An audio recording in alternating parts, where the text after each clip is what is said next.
नमस्कार। असम में होने जा रहे विधानसभा चुनाव को लेकर सबसे ताजा और सबसे लेटेस्ट ओपिनियन पोल सामने आ चुका है और ओपिनियन पोल के हिसाब से क्या कांग्रेस पार्टी को फायदा मिलता नजर आ रहा है, क्योंकि जिलेवार आंकड़ों में सीधे तौर पर महत्वपूर्ण विश्लेषण और महत्वपूर्ण आंकड़े सामने आ चुके हैं।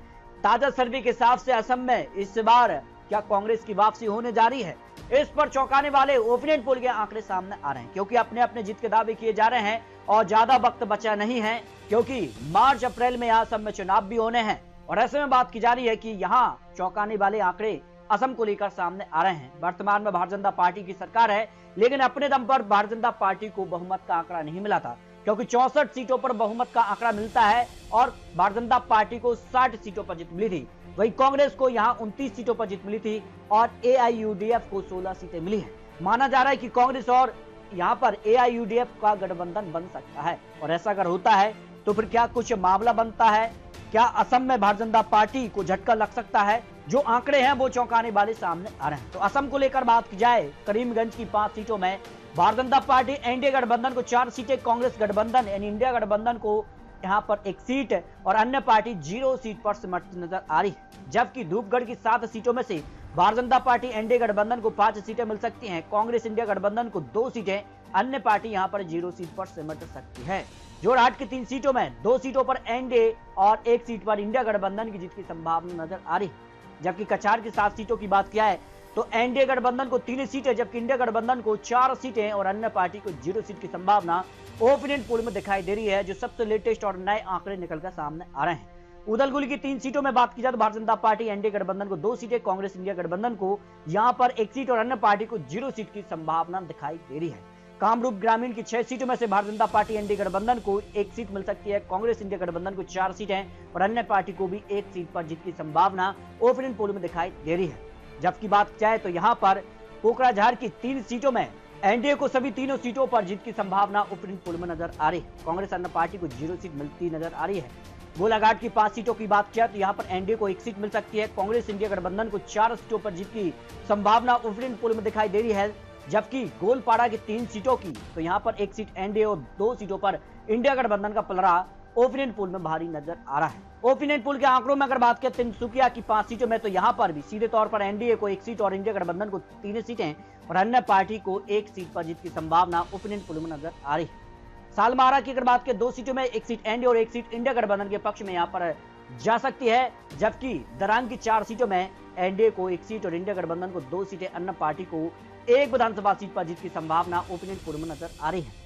धुबरी की 5 सीटों की बात करें, एनडीए को 1 सीट और इंडिया गठबंधन को 4 सीटों पर जीत की संभावना ओपिनियन पोल में दिखाई दे रही है। यहाँ पर धेमाजी की 2 सीटों में 1 सीट एनडीए और 1 सीट पर इंडिया गठबंधन को जीत की संभावना ओपिनियन पोल में दिखाई दे रही है। यहाँ नागाव की 8 सीटों में एनडीए को 3 सीटें मिल सकती है, इंडिया गठबंधन का 5 सीटों पर पलड़ा भारी हो सकता है, अन्य पार्टी को 0 सीट की संभावना ओपिनियन पोल में नजर आ रही है।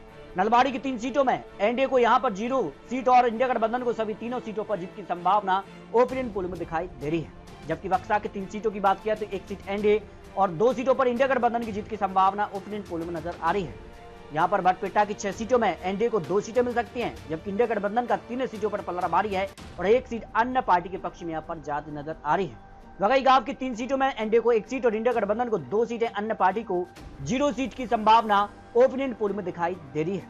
यहाँ पर मेरीगांव की 3 सीटों में एनडीए को 0 सीट, इंडिया गठबंधन को सभी तीनों सीटें और अन्य पार्टी को 0 सीट की संभावना ओपिनियन पोल में दिखाई दे रही है। लखीमपुर की 4 सीटों में एनडीए को 1 सीट और इंडिया गठबंधन को 3 सीटों पर जीत की संभावना ओपिनियन पोल में दिखाई दे रही है। जो लेटेस्ट महत्वपूर्ण आंकड़े सामने आ रहे हैं, सोनतपुर की 6 सीटों में एनडीए को 4 सीटें मिल सकती हैं, तो इंडिया गठबंधन को 2 सीटें, अन्य पार्टी को 0 सीट की संभावना ओपिनियन पोल में नजर आ रही है।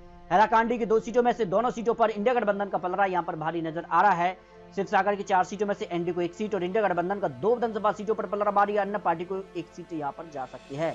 बजाई की 3 सीटों में से एनडीए को 1 सीट और इंडिया गठबंधन को 2 सीटों पर जीत की संभावना ओपिनियन पोल में नजर आ रही है। तो असम को लेकर सभी 126 विधानसभा सीटों का महत्वपूर्ण गणित सामने आ चुका है। जिलेवार आंकड़ों में सीधे तौर पर इस बार कांग्रेस का पलड़ा भारी नजर आ रहा है, क्योंकि कांग्रेस और AIUDF का अगर गठबंधन बनता है तो कांग्रेस बहुमत के आंकड़े को पार कर सकती है।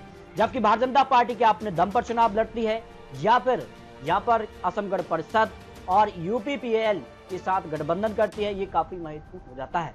तो असम में किसकी सरकार बनेगी ये काफी महत्वपूर्ण है, लेकिन चुनावी आंकड़े अनुमान में यहाँ पर बात की जाए तो इस बार यहाँ पर बड़ा उलटफेर देखने को मिल सकता है। तो असम में अगली सरकार किसकी बन सकती है, इसको लेकर अपने रख सकते हैं, क्योंकि ये तो चुनावी आंकड़े, चुनावी अनुमान है। असम को लेकर बड़े बड़े ऐलान यहाँ पर होने जा रहे हैं। और इसके अलावा अगर बात किया है तो किस मुद्दों पर इस बार चुनाव लड़ा जाएगा, किस गठबंधन किस कार से बनता है, ये काफी महत्वपूर्ण हो जाता है। तो असम को लेकर बहुत जल्द आपको और लेटेस्ट और महत्वपूर्ण आंकड़े दिखाने जा रहे हैं। मिलते हैं नए आंकड़ों के साथ, तब तक जय हिंद, जय भारत।